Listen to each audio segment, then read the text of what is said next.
കഷ്ടതയുടെ നടുവിലൊരു ഭക്തനായ മനുഷ്യൻ ആയിരിക്കേണ്ടതുണ്ട്. തിരയും കാറ്റും കോളുമെല്ലാം പടകിൽ ആഞ്ഞടിച്ചു. പക്ഷെ കർത്താവ് കിടന്നുറങ്ങിക്കൊണ്ടിരിക്കുകയാണ്.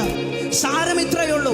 പ്രയാസങ്ങൾ വന്നാലും പ്രതിസന്ധികൾ വന്നാലും തെല്ലും കുലുങ്ങാതെ പതറാതെ നിന്നാൽ, തളരാതെ നിന്നാൽ, നീ ലജ്ജിച്ചു പോകാതെ വണ്ണം നിനക്ക് വേണ്ടി സമാപ്തി വരുത്തുന്ന ഒരു നല്ല ദൈവമുണ്ടെന്ന് ഇന്ന് പകൽക്കാലം വിശ്വസിക്കുന്നവർ ചേർന്ന് പറഞ്ഞ്, എന്റെ ദൈവം എനിക്ക് വേണ്ടി പ്രവർത്തിക്കുന്ന ദൈവം അത്രേ.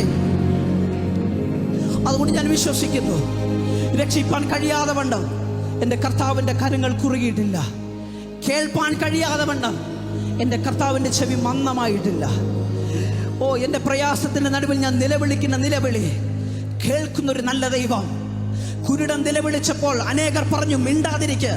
പക്ഷെ അവന്റെ നിലവിളി കേട്ട് അവന്റെ അടുക്കലേക്ക് വന്ന് അവന് സൗഖ്യം തന്ന പോലെ തന്നെ, അവന് സൗഖ്യം കൊടുത്ത പോലെ തന്നെ ഇന്ന് നിന്റെ നിലവിളി മനുഷ്യരെല്ലാവരും തള്ളിയേക്കാം.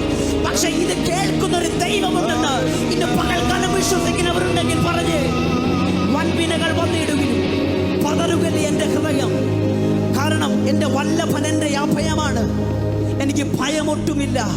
എൻ്റെ ദൈവം എൻ്റെ പക്ഷത്തുണ്ട്.